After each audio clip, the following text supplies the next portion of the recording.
नमस्कार। श्रीमद् वाल्मीकि रामायण अखंड पाठ में स्वागत करती हूँ आप सबका। आज का हमारा सर्ग है द्विपंचाशः 52वां सर्ग उत्तरकांड से। आज के सर्ग में है अयोध्या के राजभवन में पहुंचकर लक्ष्मण का दुखी श्री राम से मिलना और उन्हें सांत्वना देना। तो चलिए प्रारंभ करते हैं आज का पाठ। तत्र ताम रजनीमुष्य केशिन्याम रघुनंदनः प्रभाते पुनरुत्थाय लक्ष्मणः प्रययौ तदा। ततो अर्धदिवसे प्राप्ते प्रविवेश महारथः अयोध्यां रत्नसम्पूर्णां हृष्टपुष्टजनावृतां सौमित्रिस्तु परम दैन्यं जगाम सुमहामतिः रामपादौ समासाद्य वक्ष्यामि किमहं गतः। तस्यैवं चिन्तयानस्य भवनं शशिसन्निभं रामस्य परमोदारं पुरस्तात् समदृश्यत। राज्ञस्तु भवनद्वारे सोऽवतीर्य नरोत्तमः अवाङ्मुखो दीनमनाः प्रविवेशानिवारितः।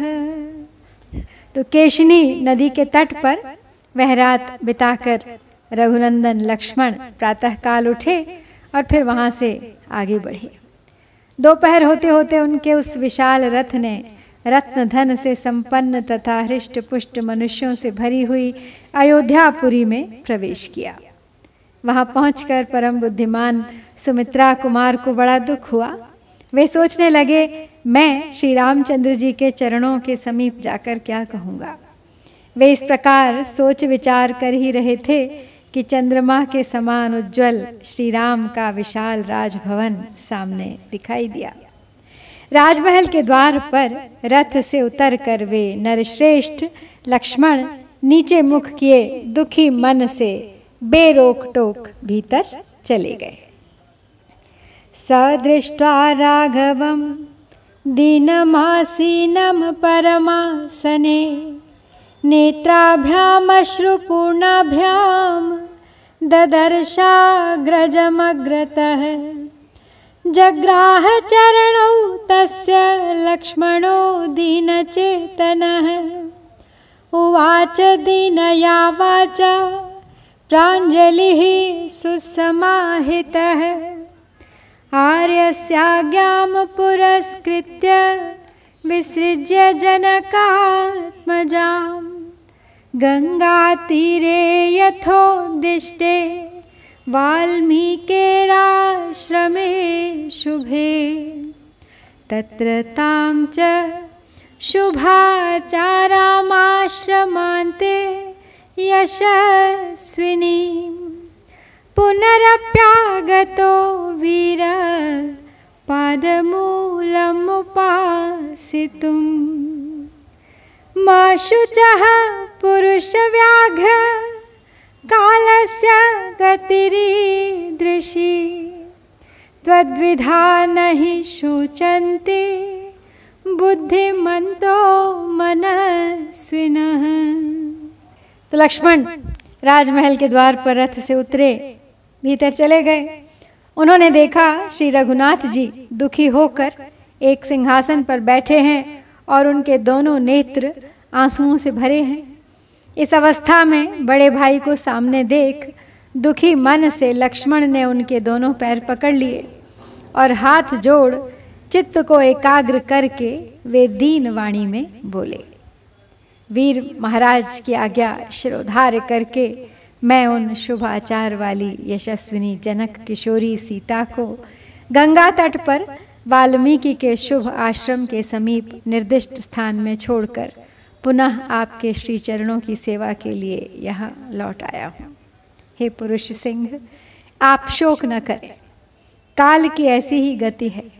आप जैसे बुद्धिमान और मनस्वी मनुष्य शोक नहीं करते हैं।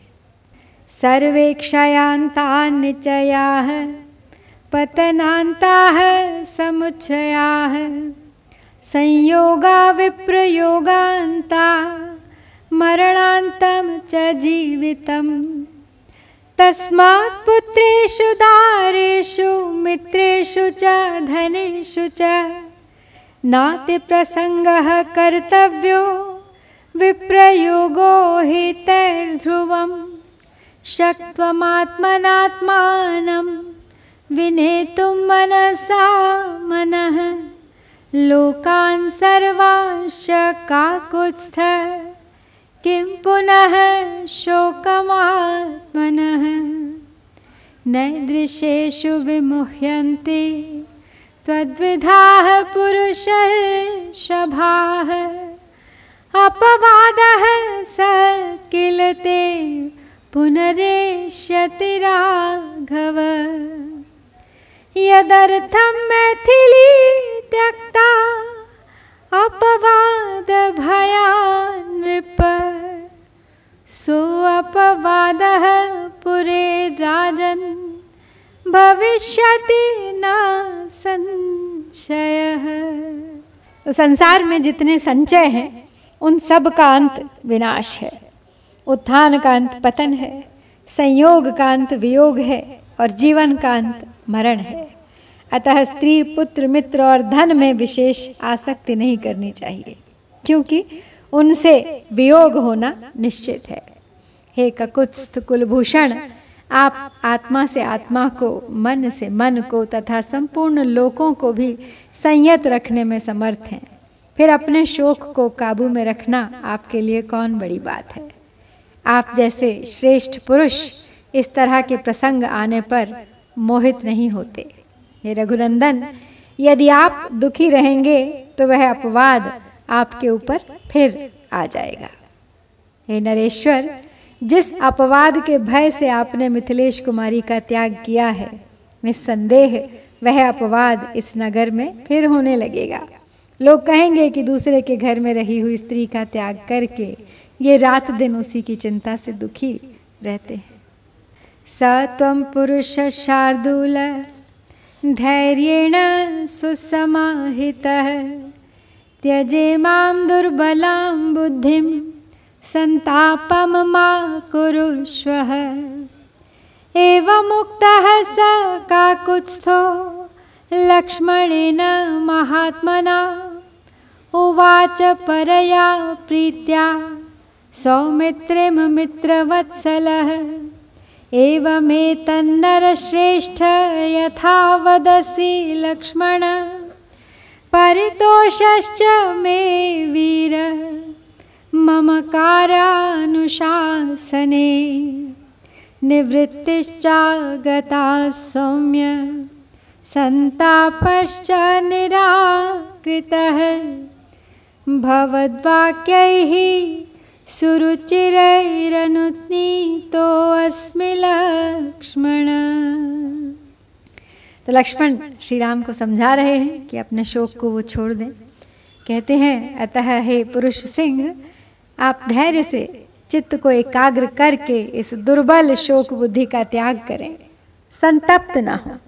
महात्मा लक्ष्मण के इस प्रकार कहने पर मित्रवत्सल श्री रघुनाथ जी ने बड़ी प्रसन्नता के साथ उन सुमित्रा कुमार से कहा, हे नरश्रेष्ठ वीर लक्ष्मण, तुम जैसा कहते हो ठीक ऐसी ही बात है।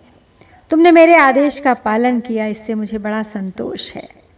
हे सौम्य लक्ष्मण, अब मैं दुख से निवृत्त हो गया, संताप को मैंने हृदय से निकाल दिया और तुम्हारे सुंदर वचनों से मुझे बड़ी शांति मिली है। तो लक्ष्मण पहुंच गए हैं राजभवन। दुखी वे भी हैं, दुखी श्री राम भी हैं, लेकिन समझा रहे हैं लक्ष्मण श्री राम को कि वो अपने शोक का त्याग करें। और इसके साथ ही हम श्री वाल्मीकि निर्मित आर्ष रामायण आदि काव्य के उत्तरकांड में 52वां सर्ग पूरा करते हैं। इत्यार्षे श्रीमद् रामायणे वाल्मीकिये आदि काव्ये उत्तरकांडे 52 सर्गः। ओम श्री सीतारामचंद्राभ्यां